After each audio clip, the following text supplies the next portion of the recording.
I am doctor Asif Ali homeopath. हमारे Facebook page और YouTube channel में आपका स्वागत है। ये मेरे हाथ में थियासाइनेंसिस, इसको चाय कहते हैं,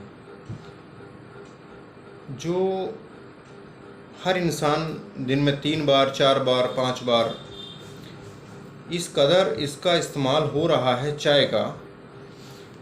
मतलब चाय ना हो गई, एक हेल्थ टॉनिक हो गया। इस तरह लोग ले रहे हैं कि जैसे हर घंटा 2 घंटे में इतनी चाय पी रहे हैं लोग कि वो चाय जो कि एक स्टिमुलेंट, एक एक्साइटमेंट, एक फुर्ती के लिए यूज़ होती थी, वो आज एडिक्शन के रूप में यूज़ हो रही है। लोग अब इसको एज ए एडिक्शन, उनकी मजबूरी बन गई है इस चाय को लेना। ये चाय कितनी बीमारियां पैदा कर रही है, अगर आप सुनेंगे तो आप इस चाय को नहीं पिएंगे, या पिएंगे तो बहुत ही कम मात्रा में। एक्चुअल में जो एंशियंट टाइम पर, प्राचीन काल में जो चाय का पौधा था, उस चाय के पौधे की पत्तियों को छोटे छोटे टुकड़ों में करके पानी में उबाल के पीने के बाद एक रिफ़्रेशमेंट, एक एक्साइटमेंट जो आता था, वो काफ़ी हद तक ठीक था और सेफ भी था।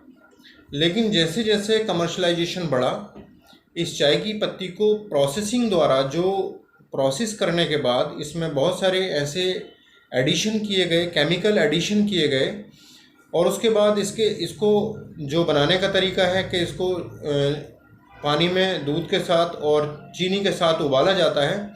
उसके बाद से पीने के बाद ये बहुत अधिक मात्रा में हाइड्रोक्लोरिक एसिड सेक्रीट करता है हमारे स्टमक के अंदर, पेट के अंदर। जब हम इसको पीते हैं तो बहुत अधिक मात्रा में हाइड्रोक्लोरिक एसिड सेक्रीट होता है, मतलब एसिड बहुत ज़्यादा प्रोड्यूस होता है इसको पीने के बाद। ये जो है, जो हमारे स्टमक की जो सेल्स हैं उसको स्टिमुलेट कर देती है, और वहाँ से HCl का सेक्रीशन बढ़ जाता है। और इस एसिड मीडियम को, जो एसिड बहुत ज़्यादा बन गया, उस एसिडिक मीडियम को न्यूट्रलाइज करने के लिए बहुत अधिक मात्रा में लीवर को काम करना पड़ता है।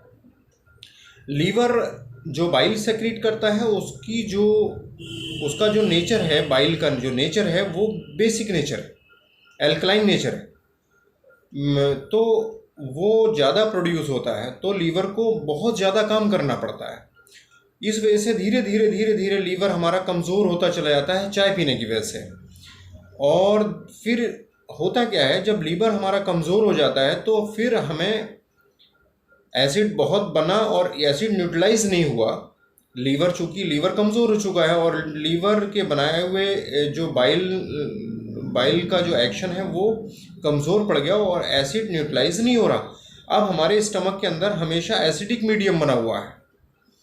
होता क्या है, फिर धीरे धीरे हमारे स्टमक के अंदर की जो लाइनिंग है, म्यूकोज़ा है, जो परत है, उसको कमज़ोर करता चला जाता है, और हमें तरह तरह की, होता क्या है कि ज़रा सा कुछ खाया और पेट तनाव ले गया, यहाँ से ईसोफेगस, मतलब खाने की जो पूरी नाली है और पेट का हमारा जो पार्ट है, यहाँ पर जलन पैदा होती है, क्योंकि वहाँ पर जो एसिड है वो इरिटेशन, जलन पैदा करता है। खट्टी डकारें आती हैं। जो हमारा कार्डियक स्फिंक्टर है, जो वाल्व है, फूड पाइप और स्टमक के बीच जो एक वाल्व होता है, कार्डियक स्फिंक्टर कहलाता है, वो वाल्व कमज़ोर हो जाता है, और हाइटल हर्निया, जो पेट का पानी होता है, वो ऊपर तक उछाल मारता है खट्टी डकारों के रूप में। कभी कभी सोते सोते पूरा मुंह पानी से भर जाता है और जलन पैदा करता है गले में। इस तरह की समस्याएं चाय पीने से पैदा होती हैं। कुछ भी खाया, पेट में तनाव हो गया, जलन हो गई, खट्टी डकार हो गई। इस तरह की समस्या इस चाय के द्वारा पैदा हो रही है। और दूसरी चीज़, ये हमारा जो मैंने बताया आपको, लीवर पे एक्शन है इस चाय का। दूसरा एक्शन जो है वो माइंड पे है।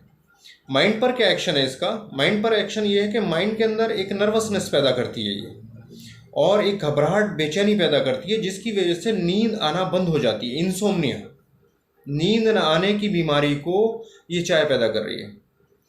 बहुत ज़्यादा एडिक्शन, जो ओल्ड टी ड्रिंकर्स हैं, जो दिन में 8 से 10 चाय पीते हैं डेली, खाना बिल्कुल भी नहीं खाते, भूख ख़त्म कर देती है। चूँकि लीवर हमारा बहुत धीरे धीरे कमज़ोर होता है, तो आप देखते होंगे कि चाय पीने वाले को भूख बहुत कम लगती है। चाय हमेशा भूख को ख़त्म करती है, क्योंकि लीवर को हमारे कमज़ोर कर रही होती है। तो नींद आने बिल्कुल बंद हो जाती है, घबराहट रहती है, बेचैनी रहती है, और मरीज हमेशा कमज़ोर होता चला जाता है धीरे धीरे। तीसरा एक्शन इसका देखिए, हार्ट पर क्या एक्शन करती है ये। किताब में लिखा हुआ है कि हार्ट से संबंधित जितनी भी बीमारियां हैं, चाहे वो हार्ट ब्लॉकेज हो, के आर्टरीज ब्लॉकेज हो, heart attack, heart failure, blood pressure का बढ़ जाना, इन सारी समस्याओं की जड़ एक ही है, वो चाय है। मैं ये अनुरोध करूँगा कि जितना हो सके चाय को कम से कम इस्तेमाल करें, हो सके तो चाय को बिल्कुल ख़त्म कर दें, क्योंकि ये चाय जिस तरह से हमारे हमारे जो सिनेरियो में कह सकते हैं कि हमारे माशरे में जिस तरह से फैल रही है, और जिस तरह से लोग इसके आदी होते चले जा रहे हैं, ये बहुत नुकसानदेह है। तो इस चाय का सेवन जितना हो सके कम से कम करें।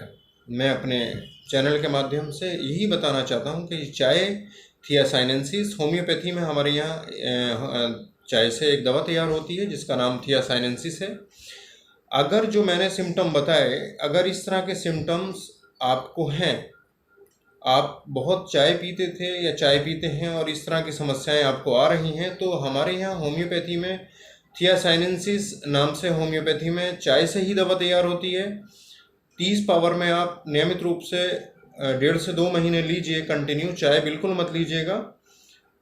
ये समस्या ठीक हो जाएगी पूरी तरह से, क्योंकि होम्योपैथी का जो रूल है सिमिलिया सिमिलिबस क्यूरेंटर, जो दवा जिस बीमारी को ठीक करती है वही दवा उस बीमारी को पैदा भी करती है। तो जिसका जैसे से इलाज, तो होम्योपैथी में हमेशा जिस चीज़ से बीमारी पैदा होती है, अगर उसी चीज़ को पोटेंटाइज करके दिया जाए तो वो ख़त्म भी हो जाती है।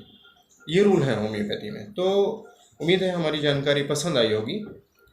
नेक्स्ट वीडियो में नई जानकारी के साथ। Thank you.